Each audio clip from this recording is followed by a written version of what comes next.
जुलाई 2, 1937 को Amelia Earhart और Fred Noonan ले न्यू गिनी से हाउलैंड आइलैंड के लिए रवाना हुए, जो कि पैसिफिक ओशन में एक छोटा सा आइलैंड है। पर वो उस आइलैंड पर कभी पहुंचे ही नहीं, ना ही उनका प्लेन और ना ही उनकी बॉडीज कभी रिकवर हो पाई। दे सिंपली डिसअपीयर्ड। मैंने अपनी एक पुरानी वीडियो में अमीलिया ईयरहार्ट और फ्रेड नूनन की डिसअपीयरेंस के बारे में काफ़ी डिटेल में ऑलरेडी बात की है, और इस वीडियो में हम बात करेंगे कुछ पॉसिबल थ्योरीज की जो एक्सप्लेन करती है कि आखिर अमीलिया ईयरहार्ट और फ्रेड नूनन के साथ क्या हुआ होगा।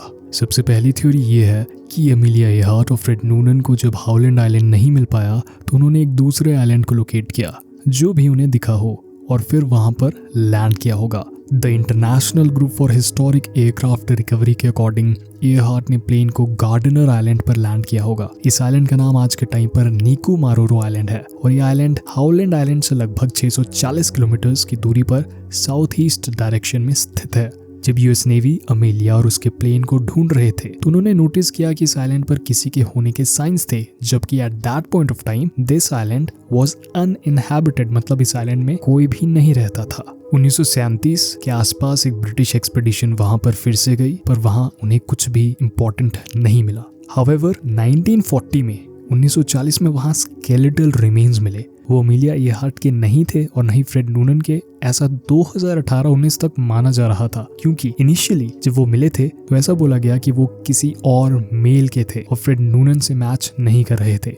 उसके बाद वो बोन्स कहाँ गई किसी को भी पता नहीं लग पाया अंटिल 2018, जब उन्हें फिर से एक म्यूजियम जो कि तारावा आइलैंड में सिचुएटेड है वहां पर लोकेट किया गया।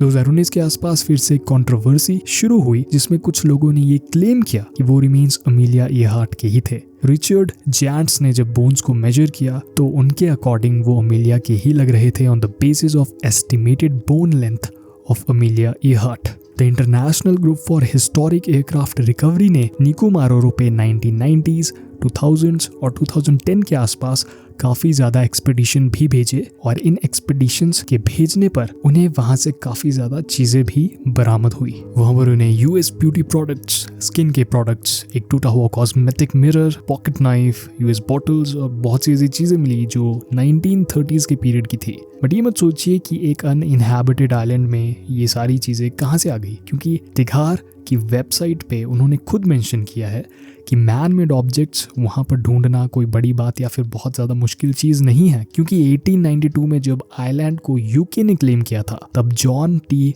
एरनडेल को यहाँ कोकोनट प्लांटेशंस के लिए लाइसेंस दिया गया था, और 29 आइलैंडर्स यहाँ पर सेटल हुए थे। बट शॉर्टली इसे ड्रॉट के कारण छोड़ दिया गया। मे बी स्केलेटल रिमेन्स जो मिले वो किसी और के ही हो जो पहले इस आइलैंड पर आया होगा। 1938 से 63 के बीच भी यहाँ लोग आए थे, क्योंकि ब्रिटिश यहाँ सेटलमेंट बनाना चाहते थे।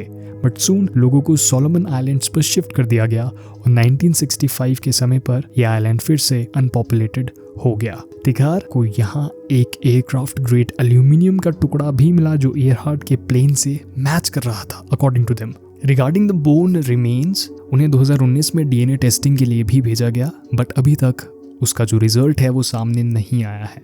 स्केलेटन रिमेन्स की अगर बात करें तो इसकी पॉसिबिलिटी काफ़ी हाई है कि प्रेडेटर्स जो होते हैं, फॉर एग्जांपल हर्मिट क्रैब, उन्होंने शायद रिमेन्स को कंज्यूम कर लिया हो, और तभी पूरे इंटैक्ट स्केलेटन्स हमें वहाँ पर नहीं मिले, सिर्फ कुछ हड्डियों के टुकड़े और स्कल बोन्स ही वहाँ से रिट्रीव हो पाए। बट अगर अमीलिया और नूनन वहाँ वाकई में लैंड कर गए थे तो फिर उनका प्लेन वहाँ किसी को क्यों नहीं मिला?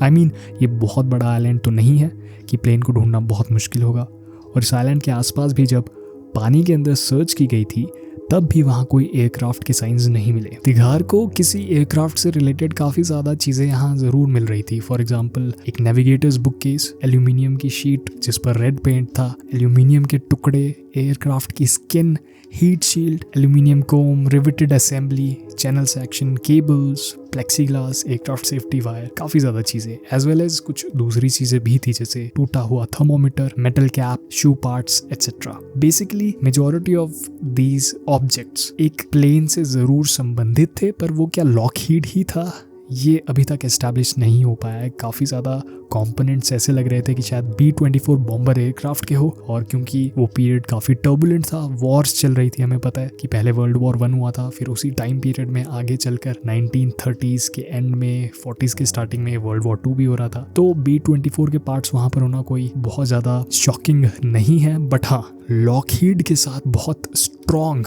लिंक नहीं बन पाया। एयरक्राफ्ट स्किन जो मिली थी वो काफ़ी हद तक लग रहा था कि शायद लॉकहीड की होगी, but as I said establish अभी तक ये नहीं हो पाया कि वो लॉकहीड एयरक्राफ्ट की ही थी। एक और थ्योरी जो अमेलिया इयरहार्ट के फेट से रिलेटेड है वो ये है कि शायद उसे जापानीज ने पकड़ लिया हो। इस इमेज को देखिए, ये image national archives at college park Maryland US में मिली थी, और इस फोटो को ध्यान से देखने पर हम एक महिला को देख सकते हैं जो काफी कुछ अमेलिया इयरहार्ट की तरह लग रही है। आप हेयर स्टाइल को नोटिस कीजिए, और नूनन की तरह दिखने वाला एक व्यक्ति सबसे लेफ्ट में आप लोग यहाँ पर देख सकते हैं। पर इस थ्योरी में भी एक प्रॉब्लम है। एक जापानीज हिस्टोरियन और ब्लॉगर कोटा यामानो ने जब इसके बारे में इन्वेस्टिगेट किया तो उन्हें ये पता चला कि ये इमेज एक travel book the lifeline of the sea my south sea memoir से ली गई थी, जो कि 1935 में पब्लिश की गई थी। और हमें पता है कि अमेलिया इयरहार्ट और फ्रेड नूनन 1937 में गायब हुए थे। ऑब्वियसली यहाँ पर टाइमलाइन मैच नहीं कर रही है। एक और थ्योरी के अकॉर्डिंग फ्रेड और अमेलिया दरअसल स्पाइस थे जो कि जापानीज पर नजर रखने के लिए पैसिफिक ओशन वाले एरिया में गए थे। उनका प्लान कभी हाउलैंड आइलैंड पर जाना था ही नहीं, और कुछ लोग तो ये भी बोलते हैं कि शी सर्वाइव्ड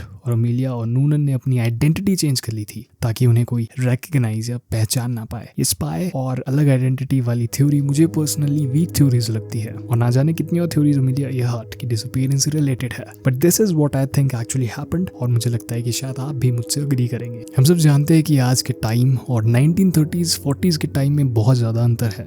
आज हमारे पास बहुत एडवांस्ड और सोफिस्टिकेटेड टेक्नोलॉजीज है, और पहले के समय पे कोई भी टेक्नोलॉजी बहुत ज़्यादा एफिशिएंट और पावरफुल नहीं थी।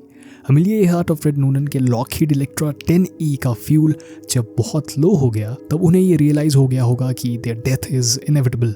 आप खुद इमेजिन कीजिए, आप एक प्लेन में हैं जिसका फ्यूल खत्म होने वाला है, और नीचे है समुद्र, एक बड़ा विशाल समुद्र जहाँ दूर दूर तक कुछ भी नहीं है। एक डरावना और दुखद पल उन दोनों के लिए होगा, और कुछ टाइम बाद उनका प्लेन समुद्र में क्रैश कर गया होगा। एग्जैक्टली कहाँ, नो वन नोज। तो फिर इतना ज्यादा ढूंढने के बावजूद भी उनके प्लेन का रैकेज क्यों नहीं मिला? फॉर एग्जाम्पल टाइटैनिक के रैकेज और लोकेशन के बारे में तो हमें पता है, बट हमें ये नहीं भूलना चाहिए कि टाइटैनिक का रैकेज भी 1985 में डिस्कवर किया गया था। आप खुद सोचिए। और जबकि टाइटैनिक तो थी भी ऑलमोस्ट 269 मीटर्स लंबी, और लॉकहीड इलेक्ट्रा 10E कोई बड़ा प्लेन नहीं था, लगभग 10 से 11 मीटर्स। और ओशन में करंट्स भी बहुत ज़्यादा होते हैं जो कि चीज़ों को अपने साथ काफ़ी दूर तक ले जा सकते हैं। For example equatorial current, north equatorial current etcetera. ये समुद्र के अंदर चलते हैं, और वैसे भी इतने बड़े समुद्र में एक प्लेन को ढूंढना is an extremely tough task. हम ओशन फ्लोर को पूरे तरीके से आज तक मैप भी नहीं कर पाए हैं, इसलिए मुझे पर्सनली लगता है कि दे क्रैश लैंडेड।